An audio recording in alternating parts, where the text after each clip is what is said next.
Out cider சினிமாக்குள்ள வர்றது ஒரு industry கிடையாது. Tamil, Telugu, Hindi. Was it tough or is it like எல்லாருக்கும் இருக்கிற மாதிரி தான் இதுவும் அப்படிங்கிறீங்களா? சினிமாவே ஒரு டஃப் தானுங்க. அதுல அவுட் சைடர் இன்சைடரை தாண்டி cinema is a very ridiculous place to work. இல்ல கெட்டிங் ஆப்பர்ச்சுனிட்டிஸ்ல வந்து இப்போ ஒரு if you were son of a big actor hypothetically உங்களுக்கு வந்து மேபி சில விஷயங்கள் பை டிஃபால்ட் அமைஞ்சிருக்கும். பிகாஸ் சின்ன வயசுலேருந்தே உங்களோட அங்கிள்னு நீங்க வந்து ஒரு 4 பெரிய டைரக்டரை சொல்லிட்டு இருந்திருப்பீங்க. 4 like you know you will grow around people in cinema.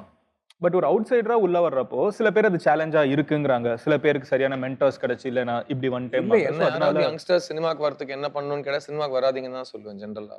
What it's a very difficult profession இது. இங்க யாருக்கும் உங்களுக்கு சப்போர்ட் கிடையாது, ஒன்றும் கிடையாது, ஜாப் செக்யூரிட்டி கிடையாது, நிறைய இடத்துல மரியாதை கிடையாது, நிறைய படிச்சவங்க இருக்க மாட்டாங்க, படிச்சவங்களுக்கு கிண்டல் அடிக்கிற இண்டஸ்ட்ரி. நீங்க சொன்னீங்களே நான் டிம் குக்கை மீட் பண்றது ஒரு ஆனர்னு. நான் என் முதல் படத்துல செட்ல புக்கு படிப்பேன். அதை நிறுத்திட்டேன் அந்த பழக்கத்தை. பிகாஸ் கிண்டல் அடிப்பாங்க, பெரிய இவன்டா ஒரு புக்கு படிப்பாராம். ஸோ படிக்கிறத வந்து கேவலமா பேசுற காலத்துல நான் சினிமால வந்தேன். ஸோ சினிமாவில் படிச்சவங்க வரமாட்டாங்க யூஸ்வலா. அந்த பக்கம் போனா பயஸ். நான் ஏதாவது ஒன்று ஒரு படிச்சவங்க உங்ககிட்ட போய் பேசுறப்போ அவங்களும் வன்மம் தான். நீ தானே போய் அந்த சாக்கடையில் போய் விழுந்திருக்கேன்னு சினிமா அசிங்கமா பேசுவாங்க. இங்க இருக்கிறவங்க வந்து அவங்க முன்னாடி படிச்சா நீ பெரிய படிச்சவன்டா அப்படின்னு. ஸோ ரெண்டு பக்கத்துல இருந்தும் அவங்களை தாக்கப்படும். அதெல்லாம் காதுல வாங்காம you have to keep on trying to find your identity. அதுக்கு நடுவில் இந்த சக்ஸஸ் அண்ட் ஃபெயிலியருங்கிற ஒரு விஷயம். அதுக்கு நடுவில் இந்த சடனா ஒரு விஷயம் நடந்து நீங்க ஃபேமஸ் ஆயிடுறீங்க. அந்த பேரும் புகழுக்காக நீங்க சினிமாக்கு வந்தீங்களா இல்ல உங்களுக்கு சினிமால ஆர்வம் இருக்கு நீங்க சினிமாக்கு வந்தீங்களா? கரெக்ட். எனக்கு ரொம்ப வருஷம் ஆச்சு மத்தவங்களோட பாராட்டு ரொம்ப ஈஸியா ஏத்துப்பாங்கன்னு நினைச்சிட்டு இருக்காங்க. பட் பாராட்டு ஏத்துக்கிறது எல்லாருக்கும் தெரியாது. இப்போ எனக்குன்னா லைட்டா கூசும். யாராவது என்ன முன்னாடி என்ன பாராட்டினாங்கன்னா எனக்கு கூச ஆரம்பிச்சிடும். ஸோ அது சின்ன வயசுல சினிமாக்கு வந்ததுன்னா 22 வயசுல வந்த சினிமா. ஸோ அப்போ இருக்கிறப்போ யாராவது சடனாக ஃபேமஸ் ஆயிட்டோம். அதுக்கு முன்னாடி யாரும் நம்மளை பார்க்க மாட்டாங்க. நம்ம ஒரு இடத்துக்கு போனால் நம்ம அந்த இடத்த பார்க்கலாம், ரசிக்கலாம், அதை பற்றி கவிதை எழுதலாம், கதை எழுதலாம், மக்களோட ஃபேஸஸை பார்க்கலாம், அவங்க என்ன யோசிக்கிறாங்க, அவங்க எப்படி வாழ்ந்திருப்பாங்கன்னு யோசிக்கலாம். பட் நீங்கள் ஒரு வாட்டி பெரும் புகழும் வந்துருச்சுன்னா நீங்கள் ஒரு இடத்துக்கு போனால் எல்லாரும் உங்களை திரும்பி பார்ப்பாங்க.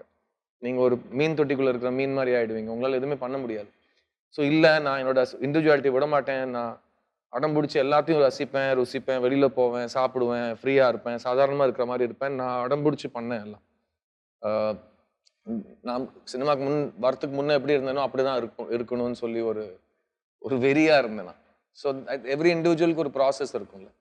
ஏன்னா உங்களுக்கு என்ன வேணுமோ அது உங்களுக்கு கிடைச்சதுன்னா நீங்கள் ஓகே. உங்களுக்கு தெரியாத ஒரு விஷயம் உங்களுக்கு கிடைக்கிறப்போ எனக்கு அது பிடிக்கலன்னு சொல்றது கூட உங்களுக்கு ஃப்ரீடம் இருக்காது. உனக்கு கடவுள் இவ்வளோ அமைச்சு கொடுத்துருக்காரு, அது பிடிக்கலன்னு சொல்றியே, நன்றி இல்லையான்லாம் திட்டுவாங்க. ஸோ எப்படி தான் சொல்றேன், நம்மளோட ஹோல் அப்ரிங்கிங்கே வந்து மற்றவங்களோட பார்வையில தான் நம்மளோட ஐடென்டிட்டியை தேடுறது நமக்கு சொல்லிக் கொடுக்கப்படுது சின்ன வயசுல இருந்து. நமக்கு என்ன வேணும் அப்படிங்கிற இது லக்கிலி என்னோட அம்மா அப்பா அப்படி என்ன வந்து ஃப்ரீயா விட்டாங்க. You can do what you வாண்ட்ங்கிற ஒரு நம்பிக்கையை செலுத்தினாங்க. அண்ட் அவங்க கொடுத்த ஃப்ரீடம் தான் என்னால் டு திஸ் டேட் நான் எனக்கு வேணுங்கிறது தான் இன்னும் பண்ணிட்டு இருக்கேன். ஸோ 14வது வயசுல நான் சினிமாக்கு தான் வருவேன்னு சொல்றது ஃபூலிஷாவும் இருக்கலாம், ரொம்ப பிரில்லியண்டாவும் இருக்கும். It's ambitious. இல்ல தன்னை தெரிஞ்சு பண்றது, தன்னை தெரிஞ்சு ஒரு விஷயம் சொல்றதுங்கிறது செல்ஃப் கிளாரிட்டியோட அவேர்னஸோட சொல்ற விஷயம். இல்ல வேற ஒரு காரணத்துக்கு எனக்கு ஒன்று வேணும்னு சொல்றது சின்ன பிள்ளைத்தனமா இருக்கலாம்.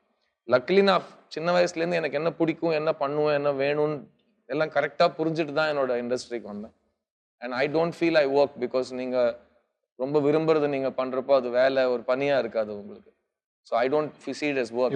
I get to live my dream literally.